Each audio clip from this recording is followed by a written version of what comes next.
അഞ്ചാം സ്ഥലം, ശിമയോൻ ഈശോയെ സഹായിക്കുന്നു. എന്തിനാണ് ദൈവപുത്രനായ യേശുവിന് കുരിശ് ചുമക്കുവാൻ ഒരു മനുഷ്യൻ്റെ സഹായം തേടേണ്ടി വന്നത്? ഫിലിപ്പി 2-ാം അധ്യായം 6-8 പറയുന്നു, ദൈവപുത്രനാണെങ്കിലും ദൈവവുമായുള്ള സമാനത നിലനിർത്താതെ സ്വയം ശൂന്യനായി ബലഹീനതകളുള്ള മനുഷ്യ ശരീരം അവൻ സ്വീകരിച്ചു.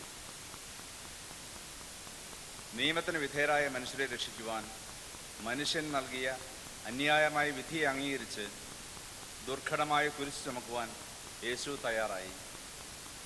തീർച്ചയായും ഒരു സാധാരണ ശരീരത്തിന് താങ്ങാനാവുന്നതിനും അപ്പുറമുള്ള സഹനത്തിന് ദൈവപുത്രനും സഹായം വേണ്ടി വന്നു. ഗെത്സമനിയിലെ യേശുവിൻ്റെ പ്രാർത്ഥനയിലും ഇത് നമുക്ക് സ്പഷ്ടമായി കാണാം. ദൈവമേ, കഴിയുമെങ്കിൽ ഈ പാനപാത്രം എന്നിൽ നിന്ന് അകറ്റണമേ, എങ്കിലും എൻ്റെ ഇഷ്ടമല്ല അങ്ങയുടെ ഇഷ്ടം നിറവേറട്ടെ. ജീവനോടെ യേശുവിനെ കുരിശിൽ തറയ്ക്കുവാൻ കൽപ്പന ലഭിച്ച പടയാളികൾ യേശുവിനെ സഹായിക്കുവാനായി ശിമയോനെ തിരഞ്ഞെടുത്തു. ശിമയോൻ്റെ പ്രവൃത്തിയിൽ നിന്നും നമുക്ക് ലഭിക്കുന്ന പാഠങ്ങൾ എന്തൊക്കെയാണ്? പ്രധാനമായും 4 കാര്യങ്ങളാണ് നമുക്ക് മനസ്സിലാക്കാൻ സാധിക്കുന്നത്. ഒന്നാമതായി, ക്രിസ്തീയ വിളി എന്നത് സ്വന്തം കുരിശിനോടൊപ്പം നമുക്ക് ചുറ്റുമുള്ളവരുടെ കുരിശ് ചുമക്കുവാൻ അവരെ സഹായിക്കുക, മറ്റുള്ളവരുടെ പ്രയാസങ്ങളിൽ പങ്കാളിയായി യേശുവിൻ്റെ സ്നേഹം പകർന്നു കൊടുക്കുക എന്നതാണ്. ഗലാത്യർ 6:2 പറയുന്നു, പരസ്പരം ഭാരങ്ങൾ വഹിച്ചുകൊണ്ട് ക്രിസ്തുവിൻ്റെ നിയമം പൂർത്തിയാക്കുവിൻ.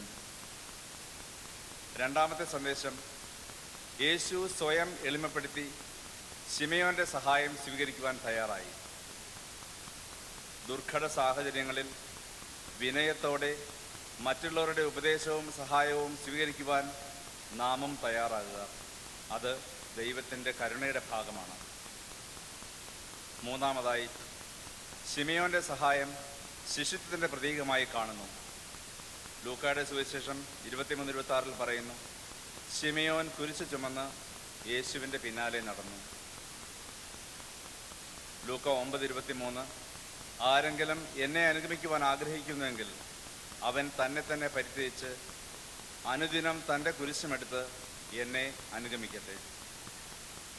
നാലാമത്തെ സന്ദേശം, ശിമയോൻ്റെ പങ്കാളിത്തം ക്രിസ്തുവിൻ്റെ രക്ഷാകര ദൗത്യത്തിൽ പങ്കുചേരുവാൻ നാം ഓരോരുത്തരെയും ക്ഷണിക്കുന്നതിനെ പ്രതിനിധീകരിക്കുന്നു. ശിമയോൻ നിർബന്ധിതനായി കുരിശ് ചുമന്നത് പോലെ എല്ലാ ക്രൈസ്തവരും അവരുടെ ആത്മീയ യാത്രയുടെ ഭാഗമായി അനേകം പരീക്ഷണങ്ങളും ത്യാഗങ്ങളും സഹിക്കുവാൻ വിളിക്കപ്പെട്ടവരാണ്. നമ്മുടെ എല്ലാവരുടെയും ജീവിതത്തിൽ ഇതുപോലെയുള്ള ശിമയോൻ അനുഭവങ്ങൾ ഉണ്ടായിട്ടുണ്ട്. എൻ്റെ ജീവിതത്തിൽ ഒരു ചെറിയ സംഭവം പങ്കിടുവാൻ ഞാൻ ആഗ്രഹിക്കുകയാണ്. 12ാം ക്ലാസ്, അതായത് പഴയ പ്രീ ഡിഗ്രി പഠിക്കുന്ന സമയത്ത് മുംബൈയിലെ ബാബ അറ്റോമിക് റിസർച്ച് സെൻറ്ററിൽ ഒരു പ്രോഗ്രാമിൽ പങ്കെടുക്കാൻ എനിക്ക് അവസരം കിട്ടി.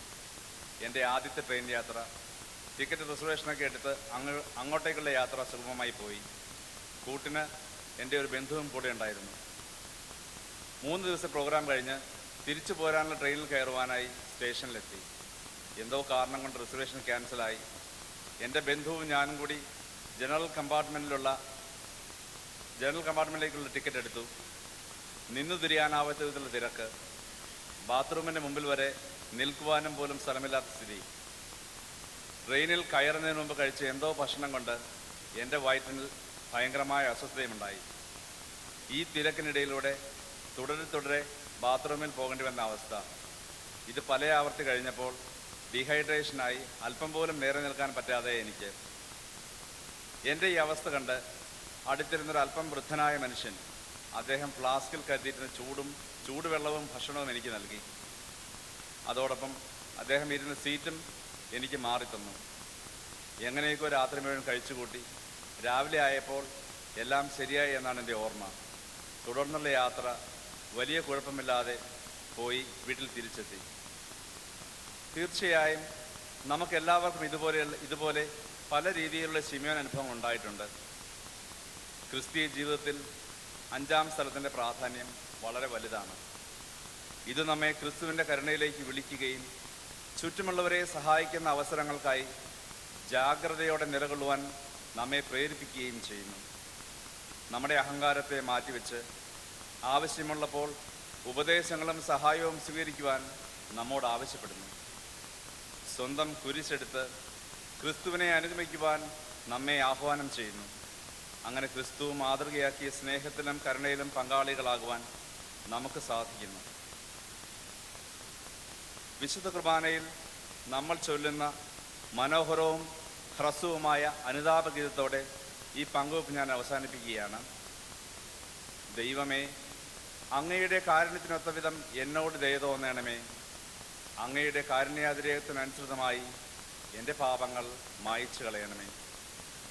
ദൈവമേ, എൻ്റെ കുറവുകൾ നോക്കാതെ, എൻ്റെ തിന്മകളെ ഓർക്കാതെ, എൻ്റെ നന്മയുടെ വലിപ്പം അളക്കാതെ, എൻ്റെ പ്രവൃത്തികളുടെ ഫലം നോക്കാതെ, ഉപാധികളില്ലാതെയുള്ള നിൻ്റെ കരുണയാൽ എന്നോട് അലിവ് തോന്നണമേ. നിൻ്റെ അനന്തമായ കാരുണ്യം കൊണ്ട് എൻ്റെ പാപങ്ങൾ മായ്ച്ചു കളഞ്ഞ് എന്നെ നിത്യസൗഭാഗ്യത്തിന് അർഹനാക്കണമേ. ആമേൻ. കരുണാനിധിയായ കർത്താവേ, ഈ സ്ഥിതിയിൽ ഞാൻ അങ്ങയെ കണ്ടിരുന്നുവെങ്കിൽ എന്നെ